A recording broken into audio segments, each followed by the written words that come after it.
5 second की देरी करते तो चली जाती जान। एक गलती ने बचा ली पंत की जान, नहीं तो बहुत बुरा हो जाता। खुद गाड़ी क्यों नहीं चला रहे थे पंत? सुरक्षा कर्मी कहाँ था? किससे लड़ाई के बाद निकले और एक्सीडेंट हो गया?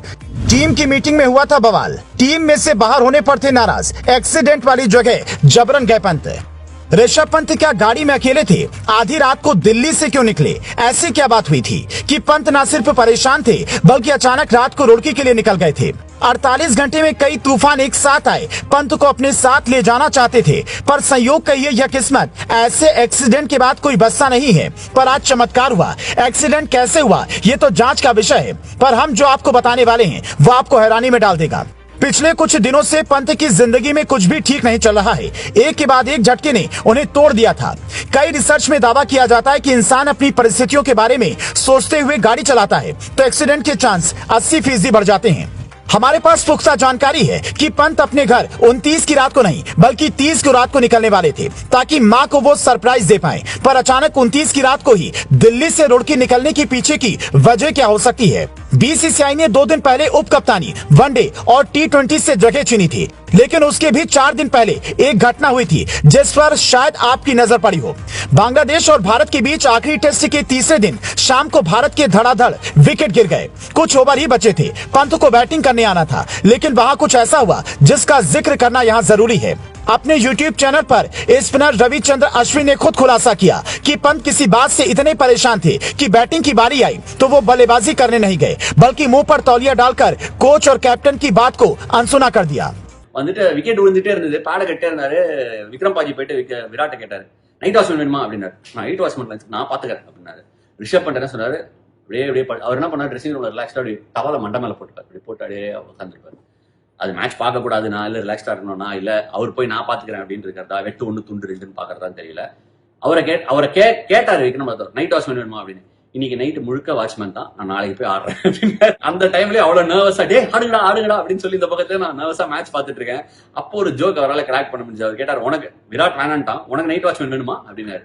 இன்னைக்கு நைட்டு முழுக்க எனக்கு வாட்ச்மேன் தான் வேணும், நாளைக்கு ஆடிக்கிறேன் அப்படின்னா. அவர் ஒண்ணு கேட்டாரு, ஜெய்தேவ் உன்னட்கட் மட்டும் தான் இருக்கான், வேற யாரும் அனுப்புறது? ஆஷ் பாய் அனுப்புங்க, அவனை அனுப்புங்க, இவனை அனுப்புங்க, நாளை காலைல போய்க்கிறேன் அப்படின்னா। जब एक्सीडेंट के बाद पंत गाड़ी से बाहर निकले तो उनके शरीर पर कोई जैकेट या स्वेटर नहीं था। एक वीडियो में देखा जा सकता है कि वो जमीन पर बिना कपड़े के ही पड़े हैं और उन्हें उठाने की कोशिश की जा रही है। दरअसल दावा किया जा रहा है कि कार का शीशा तोड़ा गया और उन्हें बाहर निकाला गया। 5 सेकंड की देरी होती तो पंत कभी बाहर न निकल पाते, क्योंकि एक्सीडेंट के 2 मिनट बाद ही करोड़ों की मर्सिडीज कार जलकर खाक हो गई। ऋषभ पंत को बैंगलोर NCA की रिहैब में ले जाना था। साल 2022 में पंत के ऊपर एक काल था जिसका सीधा संकेत आपको यहाँ मिलेगा।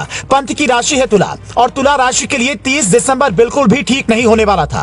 राशि के मुताबिक तुला राशि के जातकों को शरीर के पिछले हिस्से पर चोट लगेगी और पंत को वहीं सबसे ज्यादा चोट लगी। कहते हैं कि जो लिखा है वो होगा और ठीक वही होगा। ऋषभ पंत के लिए साल 2022 सबसे बुरा साल था और जाते जाते रंग भी दिखा गया। अब सवाल उठता है कि पंत ने अगर शीशा तोड़ा और खुद से बाहर निकले तो फिर ये पीठ पर छिलने के निशान कैसे आए? पीठ की चोट देखकर लगता है कि कार का पहले एक्सीडेंट हुआ, फिर कार कुछ दूर तक घसीट कर आगे बढ़ी। उस दौरान शीशा टूटा होगा और पंत ने सीट बेल्ट नहीं पहनी होगी, जिसके कारण वो गाड़ी से बाहर आ गए होंगे और पीठ पर ये चोट आई होगी। यानी हमारी जानकारी के मुताबिक ऋषभ पंत ने सीट बेल्ट नहीं लगाई थी। अगर उन्होंने सीट बेल्ट लगाई होती तो शायद आज पंत हमारे बीच नहीं होते। इसलिए कई बार कुछ नहीं करना भी जिंदगी बचाने के लिए काफी होता है। पंत मर्सिडीज कार में बैठे थे। उस कार में ड्राइवर के 3 तरफ से एयरबैग खुलता है, यानी चोट लगने के चांस कम होते हैं। पर यह हैरानी की बात है कि चोट शरीर के अगले और पिछले हिस्से पर साथ कैसे लगी? कार की स्पीड 150 से ज्यादा थी, ऐसा दावा किया जा रहा है। हैरानी की बात है, जब उसका भयानक एक्सीडेंट हुआ उस वक्त कुछ लोग कार से बाहर निकलकर पैसा इकट्ठा करने लगे और कुछ लोग पंत का वीडियो बनाने लगे। सुबह 5 बजे का वक्त था, इसलिए उन्हें अस्पताल पहुंचने में भी काफी देरी हुई। कुछ भी पंत के साथ नहीं था, बस भगवान के आशीर्वाद से वो बच गए। एक तरफ इंसान 4 लाख रुपए बटोर रहा था तो दूसरी तरफ भारत के शानदार खिलाड़ी ऋषभ पंत को बचाने 2 युवक भगवान बनकर आए और उन्होंने पंत को सबसे पहले एक लोकल अस्पताल में पहुंचाया। वहां से पंत की जिंदगी मौत से लड़कर दोबारा लौट आई। Bureau report, global Bharat TV.